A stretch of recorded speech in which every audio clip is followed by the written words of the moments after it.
kept secret. But first, grab a TV remote, if you've still got a TV, and flick through the news channels. India, India, India, India, India.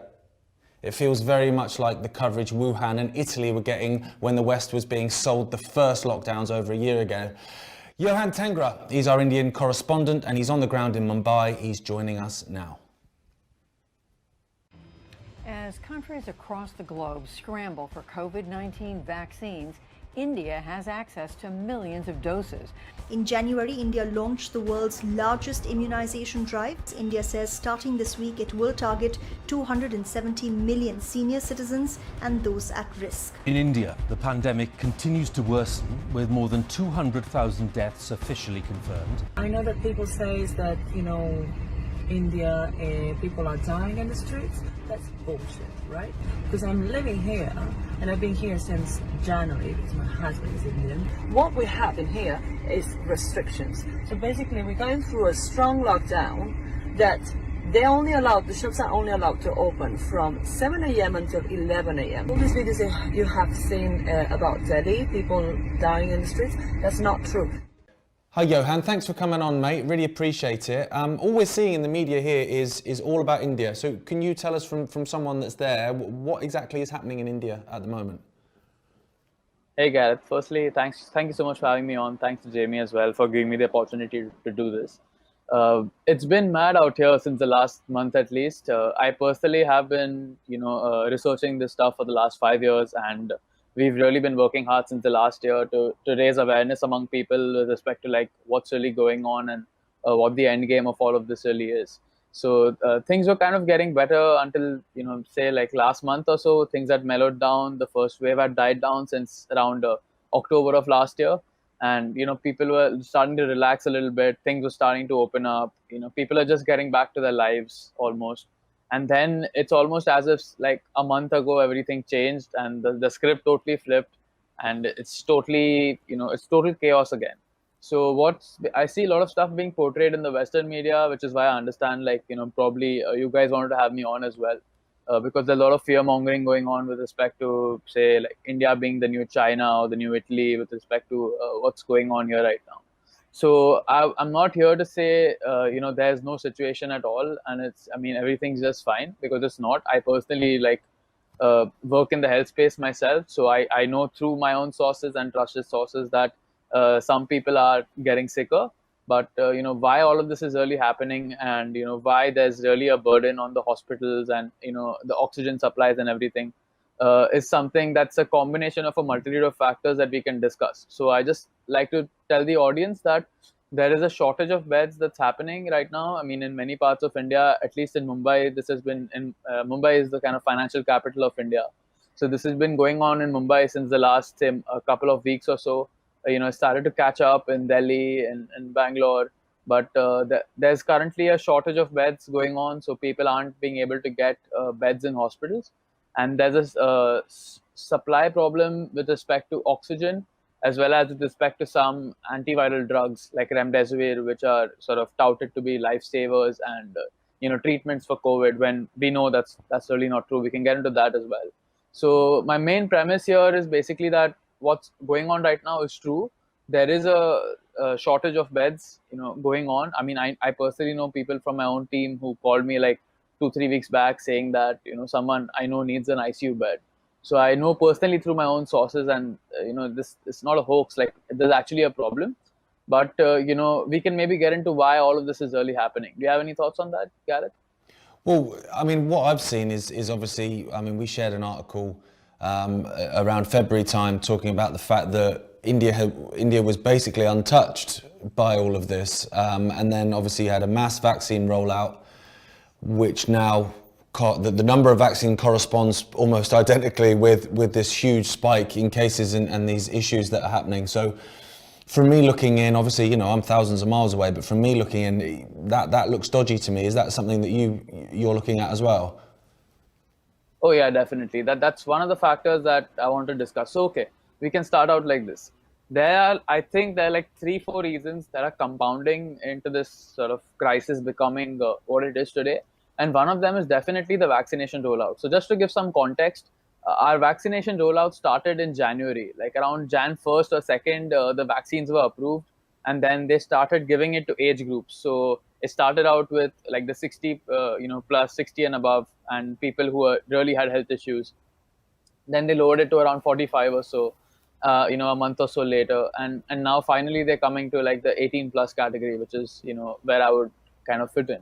So as this vaccine drive kind of kicked off, there's a lot of hesitancy in the beginning with, I mean, you can find articles on this online, but a lot of healthcare workers were hesitant to take the vaccine. There were many who were kind of trying to fake it, and they were not taking it basically because the two vaccines that have been approved in our country are AstraZeneca's vaccine, which is what sort of being banned abroad in European countries for the whole blood clot controversy that's been taking place, and we have another vaccine that's called the co-vaccine, which is basically an indigenous company out here has made it, but then again, like both these companies have massive ties to Bill Gates. So we have these two vaccines, and they were kind of approved in a very shoddy way. So there's a lot of vaccine, say what they call vaccine hesitancy. I mean, but then like a lot of people were skeptical because of the way these vaccines were approved. So there was a lot of vaccine hesitancy in the beginning. So I think in order to combat that, the main reason why this is happening is to get people vaccinated. That's really what I believe, because they were having a problem in the start because the cases had started plummeting and people were started to get back to their lives, and no one was really scared of COVID. And there were articles in the media also, I mean, talking about how the variants aren't really a problem in India and stuff. So because of that whole narrative, I think they had to flip the switch and really get the people scared in order to sort of get vaccinated. And I think it's working, because I see, the government has spent a lot of resources in pulling influencers in out here. I mean, local influencers, to tell people to get the vaccine. So there are, I mean, influencers with followings of thousands and sort of lakhs of people who are saying that just take the vaccine, whatever it is, whether you have heart issues, whether you have comorbidities, it doesn't matter. Just go and take the vaccine. And I mean, they're like sort of they're literally paying people all out to go forward with the vaccine, and especially they're trying to influence the youth out here with respect to getting the vaccine uptake. So I definitely think that's one of the main factors behind what's going on, and we've seen that kind of play out as well with respect to the adverse events. So although in the media, like the government has only acknowledged, say, 600 to 700 deaths until now, but personally, I mean, since I have a following of, say, at least thousands out here, if not over a lakh, and we are connected to many people who have many people under them, so we know through our own surveys and stuff that people are really facing serious adverse events, like from paralysis to so many deaths that have taken place.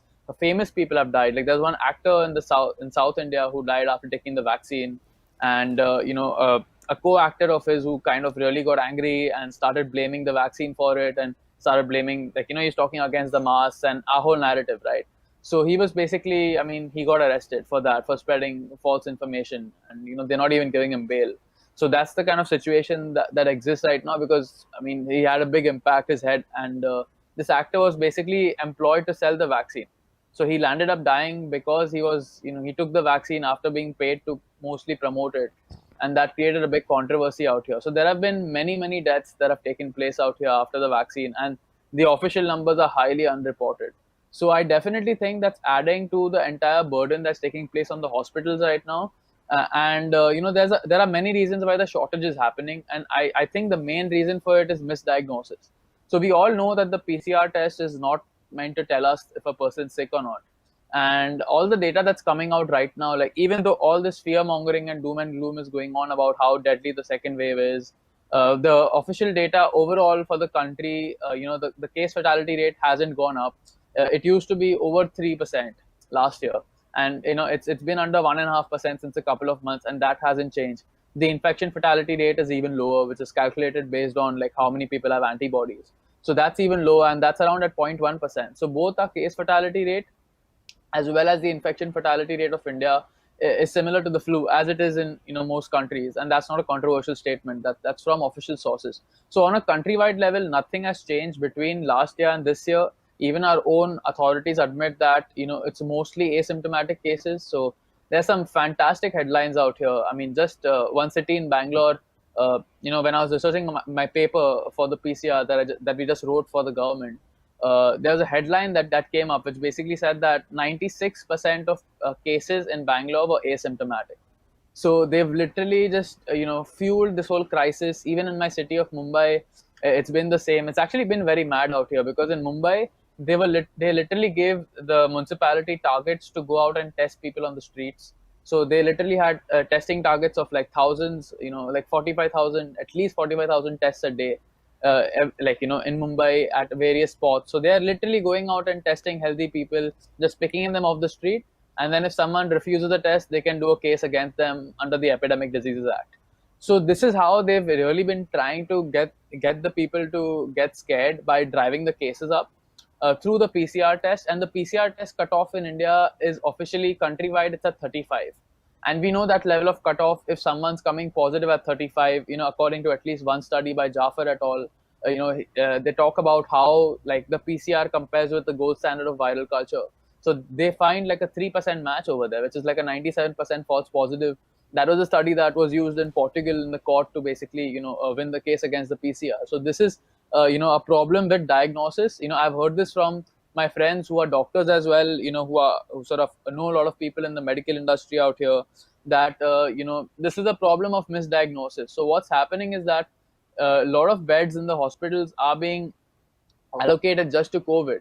And the people are basically having a misdiagnosis problem. Like, let's say someone goes in with cancer or autoimmune disease or something like that, and they do a COVID test on them and they come positive. Then they basically have to treat them in a COVID hospital, which is like a separate thing. And so what I'm hearing from doctors is that there are a lot of beds available which are for, like, say, normal categories, which they have kept separate, and a lot of those are empty. But because of this misdiagnosis crisis, and it's not even just the PCR test. I mean, like, they are going all out to just increase the number of positives anyhow.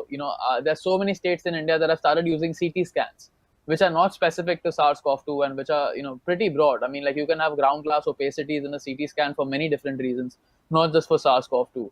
So they're trying to get positives anyhow. I mean, even if someone just has symptoms which are very broad and they still test negative, they still put them in the COVID category. So, like, all of this is really putting a big strain on the beds.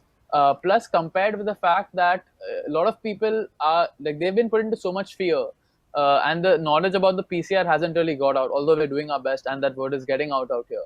But since people look at a positive test and get so scared, the whole narrative is that, okay, if you test positive, then you need to attack it then, otherwise it's going to get worse. So because of that fear, a lot of people with mild symptoms are kind of going and getting hospitalized. Like, I personally know a couple of people because I'm involved, like, in a health practice out here, and I'm a functional medicine practitioner. So, we know of people who literally have gone and get themselves admitted in the hospital just based on a positive test and a mild symptoms.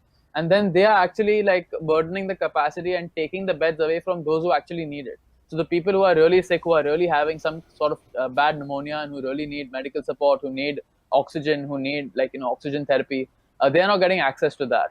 So because of this whole, like, I think the major player in this whole crisis, along with the vaccines definitely right now, is the fact that, this whole misdiagnosis is taking place, which is really putting a strain on the hospital capacities.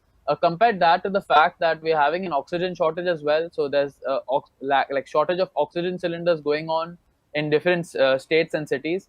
So my friends who are in the medical industry, who sort of are doctors, they told me that, like, even this is pretty contrived, because earlier they used to have limits, where they would give oxygen to someone whose saturation dipped to like 88%.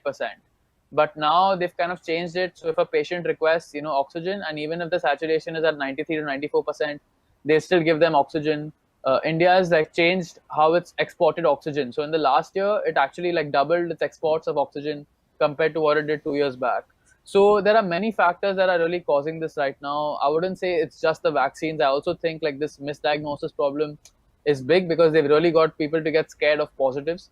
So there are a lot of people who are just going. I mean, like, I've seen, it was just my hypothesis earlier, but I saw videos of, like, doctors who are genuinely crying and telling people that, there's no capacity in the hospitals. Please stay at home.